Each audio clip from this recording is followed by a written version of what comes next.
welcome to Corn Live, brought to you by OSU Extension's Agronomic Crops team. I'm Mary Griffith, Extension Educator in Madison County, and I'll be one of your hosts this morning. Our goal is to bring you up-to-date information throughout the growing season and an opportunity to ask any questions you have about what you're seeing in the field to our agronomic specialists at OSU and around the state. So I encourage you to ask any questions you have in the Q&A, and we'll get to all your questions this morning, either as you ask them or at the end of the session. Good morning, everyone. I'd like to introduce Nate Douridas. He's the manager of the Molly Cairn Ag Center side of the Farm Science Review, and we're going to look at some of his equipment here. So welcome, Nate. And to start off with, vomitoxin levels across Ohio were pretty variable last year. What did you guys see there at Farm Science Review? Yep, yeah, it absolutely was. We still have some of those issues that are going on today as producers try to get rid of their old crop before they think about harvesting this 2021 crop. So for us, we did have some challenges. We were able to get through them without too much trouble, but that there was a lot of variability with it. Sometimes the vomitoxin issues are pretty clear cut. And other times there's not a lot of patterns to sort out and try to work through and figure out what the issue was. But for us in our area, it seemed like corn that was harvested early had less vomitoxin, stored properly and dried, certainly had less vomitoxin issues. And, generally the fungicide applications that were timed well and positioned well also seem to reduce that vomitoxin level. So yields were challenging here last year. We had a very dry period from July 1 to September 1. And, a lot of people will begin to, try to be discouraged by crop and yield potential. But, our philosophy is try never walk away from a crop and do everything you can, because at the end of the year, yield is important, but we also have to have a marketable crop. And for us at the Molly Cairn Ag Center, about 50% of our corn crop stays internally here in the Ohio State supply chain and goes to animal feed and research there within the university. So having a high quality feed that is dependable is very important also. So, that was probably one of the bigger challenges that we had to deal with last year in the growing season, aside from the reduced yields. So last year, with all of these issues going on, we found information from Dr. Pierce-Ball. He shared with us that it's really important to get that fungicide down on the silks, which is hard to do with certain equipment, but you guys have some equipment you've been working on to target that a little bit more. Can you tell us about that and maybe show us some things? Yep. We'll look at I'll give you a quick shot here, what the corn looks like.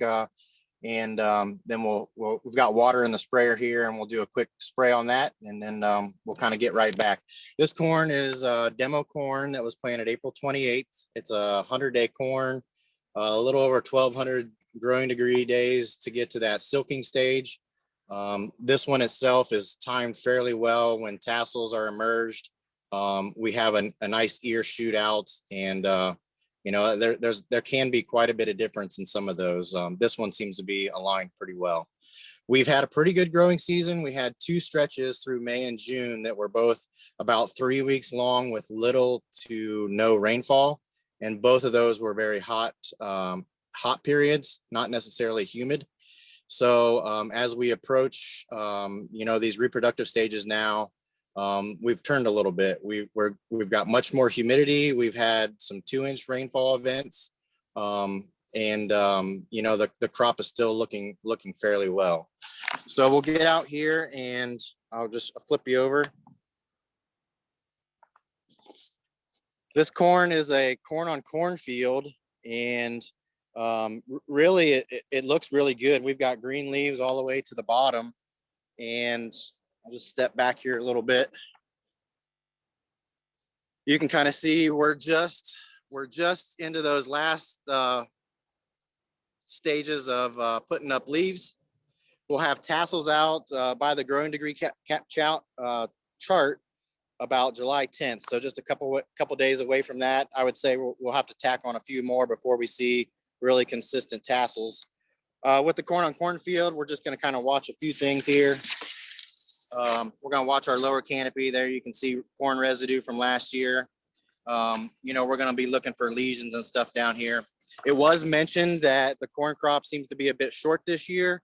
I would agree. We've got some short internodes, and we're not going to have 12 and 16 foot tall corn. This corn right now, that top leaf on me is going to be that I'm standing here is going to be about 7 foot tall. So still some height to put on, once tassels get up there. But we talked about the equipment. So this sprayer is our track sprayer. It's got plenty of clearance so that we can get under get everything over top of the corn canopy. We we'll do some fungicide applications. We like the control that we have with that, so that we can wait as long as we can, get that ideal growth stage, and we don't have to necessarily rely on a helicopter or airplane. So with that, this machine now has with 15-inch nozzle spacing, we're able to do quite a bit of 30-inch in-season application with it. You can see here we've got a drop nozzle on the first one, and it actually is a 24-inch drop nozzle with a 16-inch on the bottom of it. The next one over is just going to be a 24, and then the next one again will be a 24 plus another 16 attached to it. And in between those, we're still going to use the one that's above the row, which is right on the boom. So we're going to do a quick spray on this one with water. These are a twin tip, and these are set up for 20 gallon per acre of the product. And we've done a lot of work with 15 and 20 both.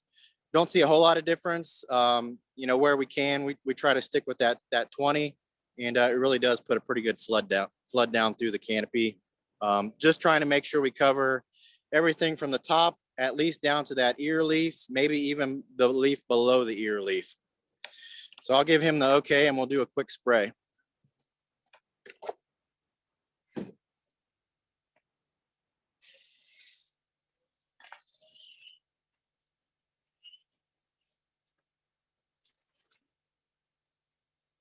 You can see a little bit of that. We're really just shooting that stuff down there.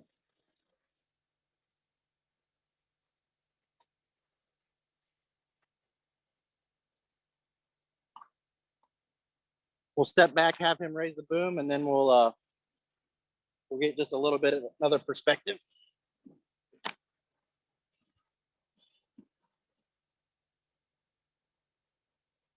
So it really is just a nice, kind of a varied application of the product, really penetrating it down, and we get really good coverage with that.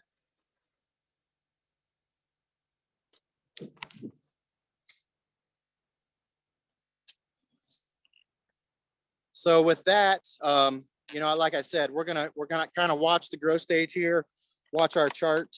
Illinois has a really good chart that you can use to put in your location and growing degree days, plant date, and you can make some selections there. And that's one thing we use for timing to try to plan when these events will occur. And again, it's not a whole farm decision, it's a field by field decision for us. We are typically going to look at what was the rotation. Was it corn on corn? Is it a field where we have, the morning dew stays on the longest and it's the first field to get the dew in the evening? Is it bottom ground? Does it have a lot of wind and there's a lot of airflow there? What's the crop condition? And then there's an important scouting piece there for us. We'll have a drone flight that'll come out here and take pictures about once every acre.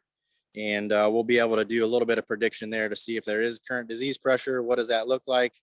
We couple that with our boots on the ground, looking for things like gray leaf spot and northern, and just try to put together a solid agronomic decision We do have really good crop potential this year with crop prices and revenue potentials being high as well.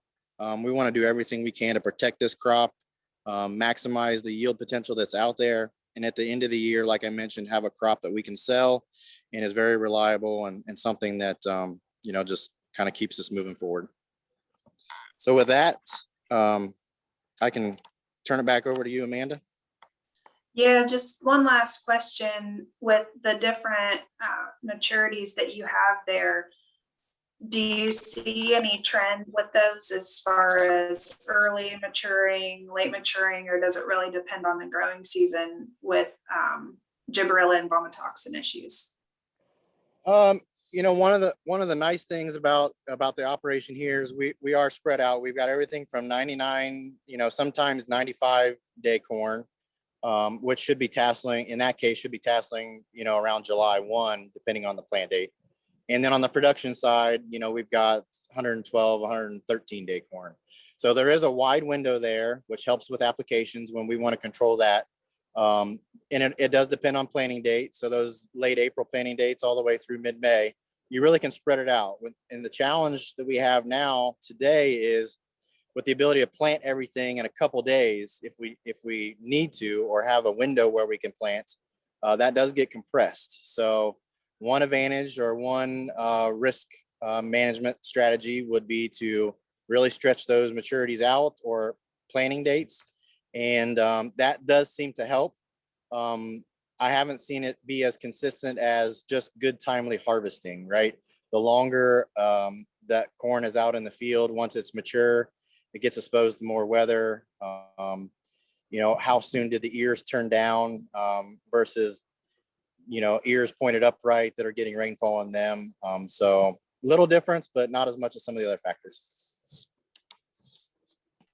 All right, thanks, Nate. Let's go over to Dr. Pierce-Paul. He's our professor in the Department of Plant Pathology that focuses on corn, wheat, and barley diseases. Welcome, Pierce. Oh, you're still muted. Thanks for the introduction, and thanks. Happy to be here. So let's talk about wheat first before we switch back to corn. Wheat growers in southern and central Ohio are wrapping up wheat harvest. Yields are looking like they're decent levels, and vomitoxin, haven't really heard too much about that this year. What about wheat harvest in northern Ohio? Have you heard anything up there? Right, yeah. In the southern half of the state, like you mentioned, so far we've had a pretty decent crop, which is not surprising to me because we've got 30 wheat fields spread out across the state, and we've been visiting those every other week, depending on the location. And we've seen pretty good grain development, low disease levels. And when you've got low disease levels and you've got good grain development, actually we hit heading early, but we're still harvesting at close to the normal time, which means we've had good grain fill. So that's great to see, and we've had good grain quality. And I anticipate the same thing is going to happen in the northern half of the state. Again, some fields might have hit that heading and grain fill period when we run out of water, and some of those might be affected. And I've had reports of low test weights in some places, relatively low test weights, but again, low vomitoxin and good yield. So my estimation is that in the northern half of the state, we're going to see the same thing. Finished harvesting my fields here in Ohio yesterday, and pretty plump berries. So it looks pretty good. In fields that I inoculated, obviously I've got scab and vomitoxin, but in fields that were not inoculated, they are pretty healthy looking with good yield and quality. And I think my research plots could extend nicely to the northern half of the state, at least Northeast Ohio. That's good to hear. We need a break from some of this diseases and other issues we've been dealing with from 2020 to 2021. So let's get back into corn, but before we focus on vomitoxin in corn, give us a reminder of the 3 or 4 major diseases that we see in corn here in Ohio, maybe their favorable conditions, or what you think we really need to be looking out for this year, given the weather we've had. Right, our top, I like to call it my big five here in Ohio, but those would be gray leaf spot, northern corn leaf blight in terms of leaf diseases. We see those every year.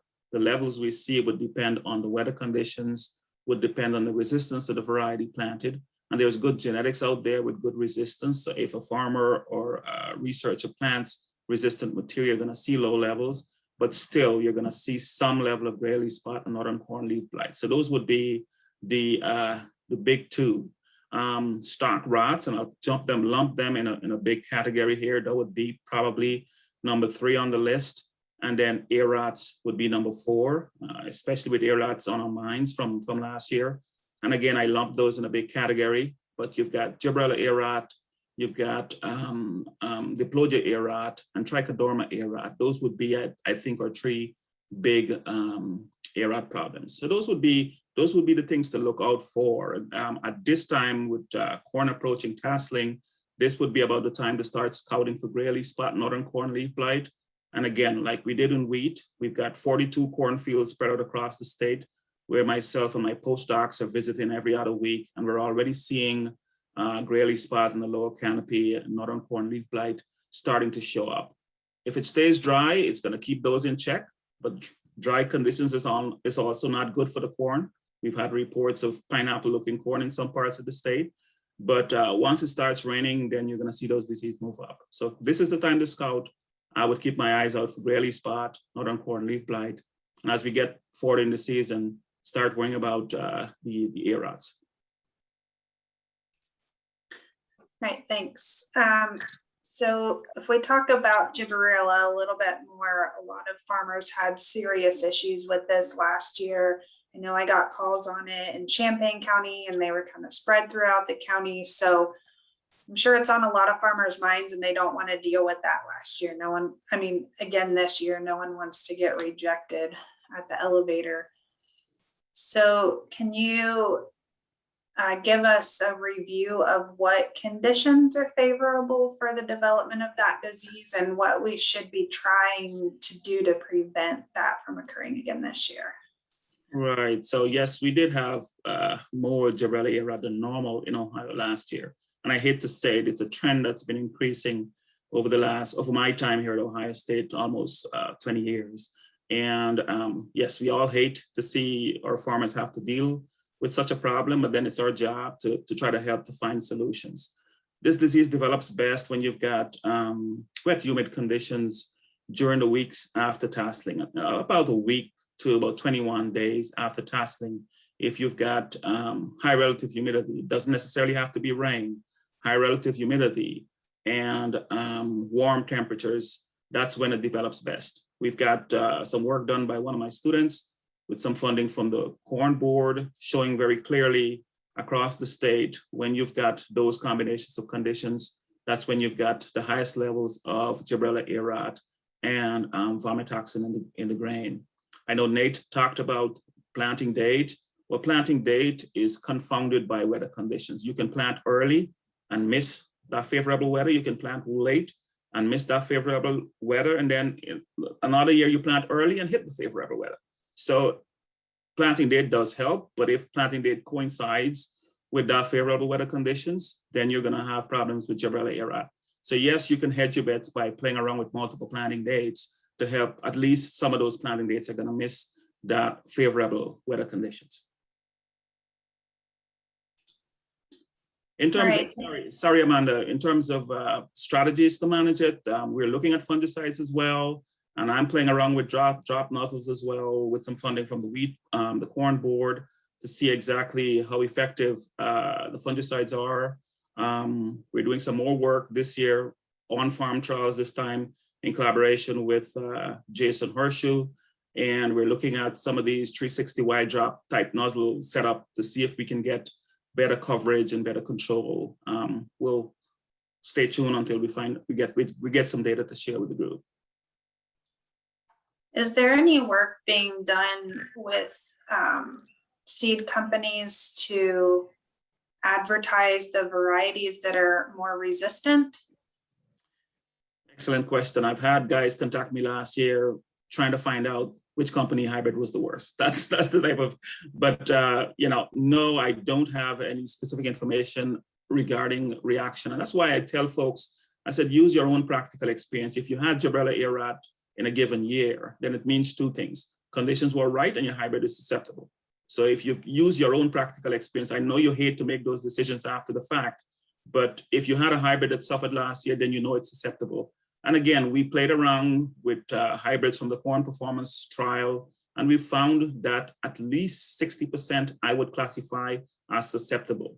We've got about 40% of the materials in the corn performance trial can be considered moderately susceptible or moderately resistant. And by that, I mean, it's not going to be zero Gibberella aerat. It's not going to be zero vomitoxin, but it's going to be less vomitoxin and less aerat than the more susceptible hybrid. So you can get your hands on more resistant materials, but unfortunately, you don't see that very often in seed company catalogs. We did have a question come in to talk more specifically about when to spray corn fungicides. Right. I still, in my 20 years of experience from student to now as a faculty, Tassel R1 is still the best time to apply a fungicide. You get the most consistent results. Yes, you're going to see some results with the early applications. Yes, you've got company preaching that the residual life of some of these fungicides is 21 days, that if you apply early, you're going to see disease control late in the season. Those are not consistent based on my research and based on my experience. Tassel R1 is your best growth stage. It gives you good leaf disease control.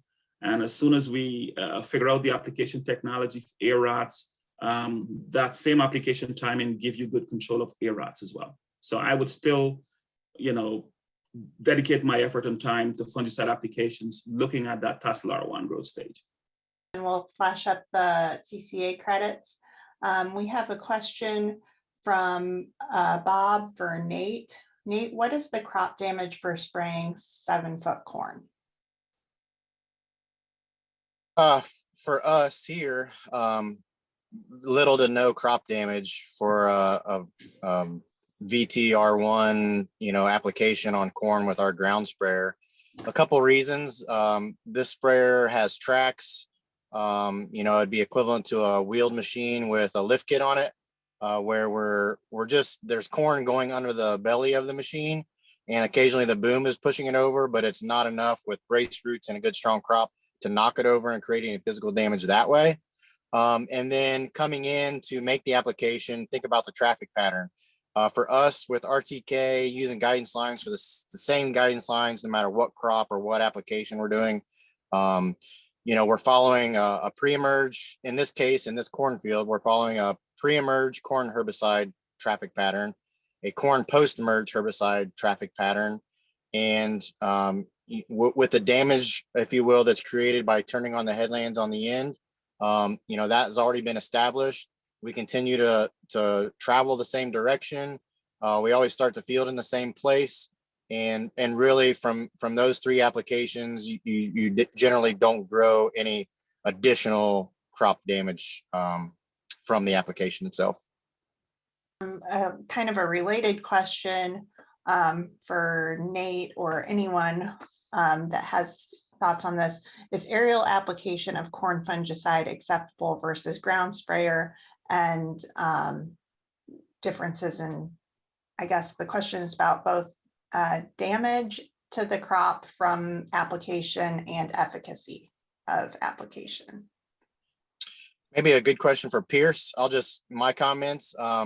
When we started the partnership with this sprayer setup the way it is, we realized very quickly that we could cover the acres ourselves without having the cost of aerial application. And while the aerial applicators, helicopter or airplane, do a very good job, they cover a ton of acres. They're very efficient about it. You do have to get on a schedule, so the timing can be one of the challenges. The cost, you have to be prepared to manage the costs there. That can be another factor. But for us, we see just, really good return on investment. We're 100% on the timing, unless we're waiting on a rain event. And, we can try things like these drop nozzles, trying to follow along with what Dr. Pierce Paul is doing on the research side. It also gives us the ability to do some check strips or come into a field with a couple different products. And those, while are still possible a lot of times with your co-ops and your aerial applicators, they can be more of a challenge. So we really like the ability to do ground application, and again, just a lot of flexibility. But I don't know if Pierce has some comments there on the differences and what the ideal spray patterns look like and droplet size and where we need to target it. But we'll see if he's got anything there. Right, I agree with Nate's comment here. You got more flexibility with the ground applications in terms of things you want to do and things you want to evaluate. The aerial application gives you the flexibility because you can't always get a ground rig in and get fungicides applied in a timely manner. So that's the benefit of some of the aerial applications. In terms of coverage tends to be higher with ground rigs, especially if you're interested in penetrating the canopy. And that's what we've seen with some of these, some of the research we've done. Unfortunately, it's hard to do side-by-side aerial application and ground rig to compare them in terms of efficacy. But if you tend to see better coverage and better penetration of the canopy, you would think that efficacy would be a little higher with the ground application. But there's the convenience factor with the aerial application as well. Thank you. Another question for Pierce. It says, I realize we're still a ways off from corn pollination, but are there any models available with predictions for vomitoxin infection potential for 2021? Right, so that's part of what we're doing with these 40-something fields we've got spread out across the state. We've got weather station in all of those. We've got spore samplers in all of those. And what we're doing is what we call validating models we develop. So we developed some models for Gibberella ear rot and vomitoxin, especially in corn. And what we want to do now is validate it on some new data. So that's what we're doing this year. We're collecting data across these locations to see exactly how well the models we develop can help us predict vomitoxin in corn, just like we do with head scab in wheat. So I know it's hard to say, stay tuned, but before we put something out there, we want to make sure we give you quality stuff. And we've done some good work with funding from the Corn Board to develop these models. Now we want to test them before we say, hey, these ones are good. The other thing we're looking at with these models for air rats, it's a little harder to know when you've got hair rat in the field because you don't see it on the leaves. So we're looking at, sampling protocols. What would be the best way to sample a field to get an estimate of air rat and vomitoxin so that you can see whether or not the model is really doing what you expect it to do. Because if you don't have the right sampling protocol, the model is going to tell you one thing, but you're going to get a different answer, not because the model is wrong, but because you didn't sample well. So we're working over time on trying to get some quality data and some information that you guys can use. Thank you. We'll be looking out for that, and we'll be sharing all that, I'm sure, as Pierce has more data and begins developing that. Thank you, Tony. And I want to thank each of our guests for joining us this morning. We should also thank Brooke Beam for sharing the video. Excuse me. Our next session is July 22nd at 8 a.m. We'll be switching gears and focusing on soil health for a couple of weeks.